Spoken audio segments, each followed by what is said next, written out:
Assalamualaikum warahmatullahi wabarakatuh. Kita awali edisi kali ini dari persiapan Piala Dunia U17. Jelang Piala Dunia U17, pemerintah Republik Indonesia menyalurkan bantuan dana pada PSSI sebesar 399,5 miliar rupiah. Dana ini ditujukan untuk semua kebutuhan dalam penyelenggaraan Piala Dunia U17, termasuk akomodasi para tamu Piala Dunia U17. Menurut Ketum PSSI Erick Thohir, dana ini sangat membantu sebab event Piala Dunia ini levelnya dunia dan tak bisa main-main. Meskipun Eto mengaku PSSI sendiri sudah memiliki dana yang didapat dari hak komersil pertandingan timnas, dari sponsor, dari Komdis dan dari berbagai ajang yang diikuti timnas seperti AFF dan AFC. Namun Eto sangat mengapresiasi bantuan dari pemerintah ini dan tetap akan merinci pengeluaran dari dana hampir 400 miliar ini. Digunakan untuk apa? Pasti ada catatannya dan buktinya. Khusus untuk dana dari pemerintah ini tak akan dipegang oleh bendahara PSSI yakni Peter Tanuri, tapi dipegang oleh Ratu Tisa sebagai wakil ketum PSSI dan juga wakil ketua LOC Piala Dunia.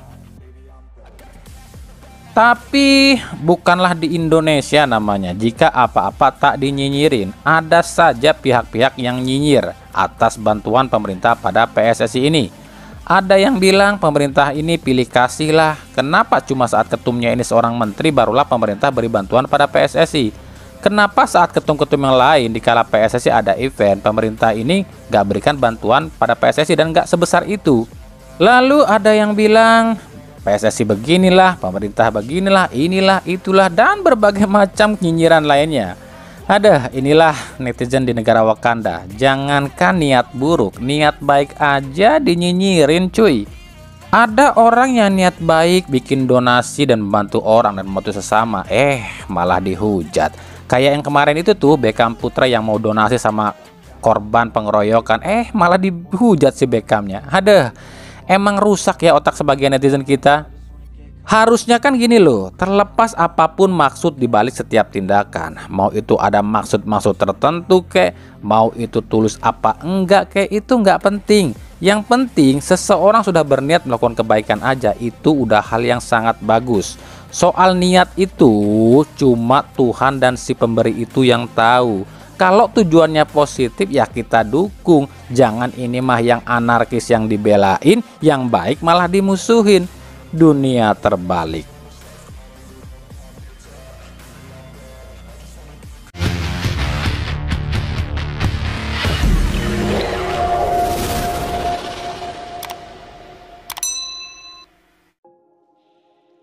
Dari Persib Bandung, pelatih Boyan Hodak mengaku kaget dengan hukuman yang didapat Putu Gede. Jadi, harusnya Putu Gede ini sudah main saat lawan Persikabo, tapi rupanya saat pendaftaran nama pemain yang akan berlaga di lawan Persikabo, nama Putu Gede ditolak.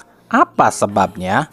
Alasannya adalah, menurut PT LIB, hukuman Putu Gede ini masih tersisa 1 pekan lagi. Lah, kok bisa? Jadi menurut LIB, hukuman 4 kali larangan tampil ini tuh adalah hukuman Komdis untuk pelanggaran acungkan jari yang dilakukan oleh Putu Gede saja.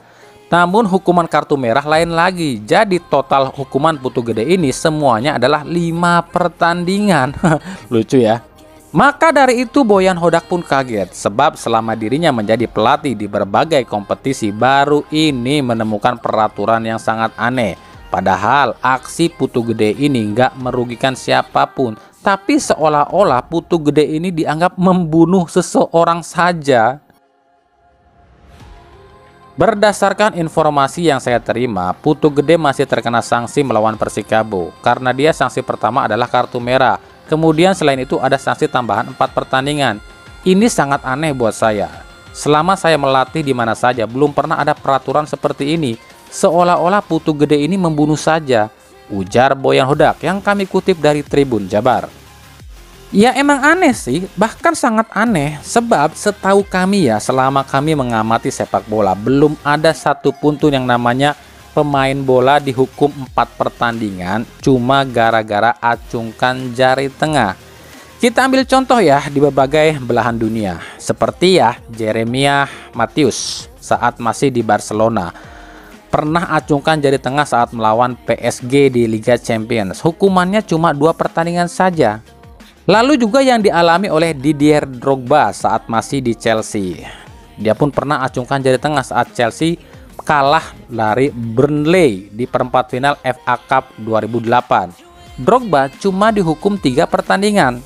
Lalu ada Dele Alli nih, mengacungkan jari tengah juga saat di timnas Inggris, lakoni kualifikasi Piala Dunia 2018 melawan Slovakia.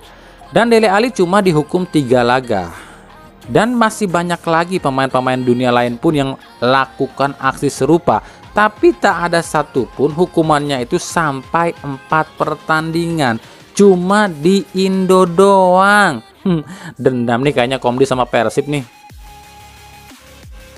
Dan lebih lucunya lagi, pihak Persib selaku pemilik sang pemain gak protes loh.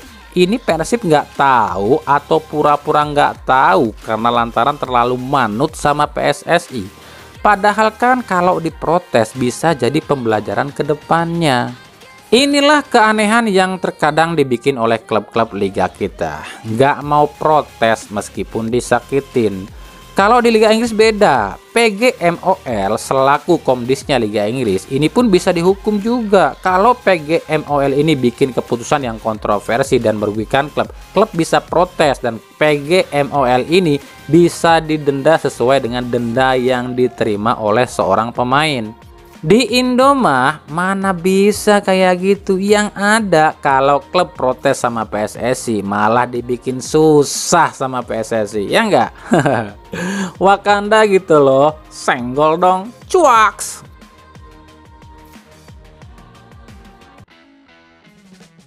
Dari Persebaya, Joseph Gumbo emang belum datang ke Persebaya dan di situs PT LIB pun nama Gumbo ini belum terdaftar. Tapi di kalangan para bonek mania udah rame dan udah dipastikan jika pelatih Persebaya ini adalah Pep Gum. Nah biasalah para akun gosip langsung deh bikin rumor-rumor pemain yang akan dibawa oleh Pep Gum, apalagi untuk menggantikan Paulo Victor. Ada 2 nama yang kemungkinan akan jadi pengganti Paulo Victor. Yang pertama, striker utama Odesi FC di India, Diego Mauricio asal Brazil, ex pemain timnas U20 Brazil yang musim lalu cetak 5 gol dan 5 assist di 5 laga. Wow. Yang kedua, Pedro Martin, penyerang asal Spanyol berusia 31 tahun yang juga mantan anak asuh Pep Gum di Odesi FC yang kini main di Liga 2 Swiss. Nah, nikmatin aja ya rumornya ya guys. Sementara benar atau enggaknya ya biarlah waktu yang menjawab. Dari Persija, Aji Kurniawan, striker Persija yang dipanggil untuk gelaran FIFA Matchday melawan Turkmenistan ini ternyata nggak dimainkan sama STY. Bahkan duduk di bench pemain pun enggak. Terlihat dalam video, Aji justru duduk di tribun bersama Dimas Derajat dan Yakob Sayuri.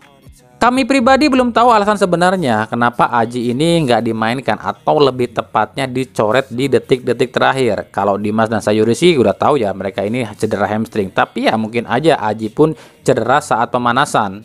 Nah, pemandangan dalam video ini kalau isinya ini adalah para pemain Persib, pasti udah rame nih digoreng sama netizen julid nih. Wong Beckham Putra yang jelas-jelas cedera dan harus absen 2 pekan aja habis dihujat. Tapi kita lihat baik Dimas, Sayuri dan Aji nggak ada tuh yang menghujat. Bukannya kami ingin loh ya. Ini bagus, ini yang seharusnya dilakukan oleh netizen. Dukung tuh pemain timnas dalam kondisi apapun. Tapi kenapa ya kalau pemain Persib kalian hujat?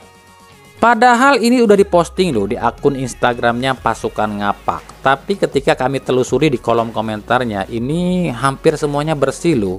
Jarang banget ada hujatan. Kami pun nggak tahu apa ini udah difilter sama si pemilik akun atau inilah perbedaan nyata supporter mana yang lebih dewasa. Silahkan komentarnya. Komentar aja ya guys, jangan hujat loh. Buat para bobotoh yang menonton video ini dan mengetahui hal ini, please kami mohon, please banget jangan menghujat, apalagi sampai menghujat Aji Kusuma. Kalau kalian menghujat berarti kalian sama aja gobloknya dengan orang yang menghujat Beckham. Kalian perlihatkan kelas kalian di sini, siapa yang lebih berkelas di sini. dan juga sebagai pembelajaran. Jadi supporter itu ya harus gini, saling dukung. Oke, setuju? No hujat ya, awas lo. Dari PSM Makassar kabarnya resmi akan mencoret Kike Linares asal Filipina. Sebagai gantinya, PSM mendatangkan wonderkid lain dari Timor Leste. Ia adalah Joao Pedro Freitas. Mendengar nama Freitas, pasti mikirnya dia ini ada hubungannya dengan Gali Freitas kan? Kami pribadi pun nggak tahu nih apa hubungannya Joao dengan Gali. Sebab Gali aja nggak jelas kok asal-usulnya, dan tanggal lahirnya pun kami nggak tahu tuh yang sebenarnya. Musim lalu, winger berusia 25 tahun ini main di Liga Macau. Nah, kan seperti yang pernah kami bilang, Gali efek ini mulai merasuki tim-tim Liga 1.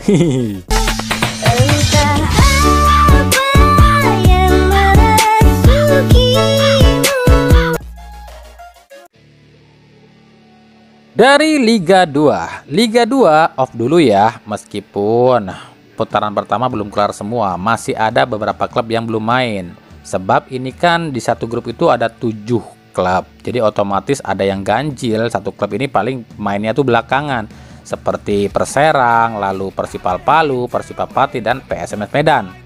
Nah, kali ini kita akan coba sedikit bahas calon top scorer Liga 2. Siapa dia? Tentu saja adalah King Eze, Ejecel Duasel. Hat-trick di laga perdana jelas membuktikan jika kualitas King Eze belum habis, dan jika kami amati cara bermain Eze saat lawan PSIM Jogja, memang mungkin cuma berkurang 20% saja kemampuan Eze dari Eze yang dulu. Dan menurut kami Eze ini kelasnya ya tetap main di Liga 1 lah. Bahkan menurut kami, jika dibandingkan dengan beberapa striker asing di Liga 1 seperti Yevan Bokashvili, Marco Simic, dan berbagai striker asing lain di Liga 1, jelas kelas Eze ini di atas mereka. Meskipun di laga kemarin itu ya, kami lihat Eze ini jarang sekali mendapatkan bola, tapi sekalinya mendapatkan bola, pemain ini sulit dihentikan.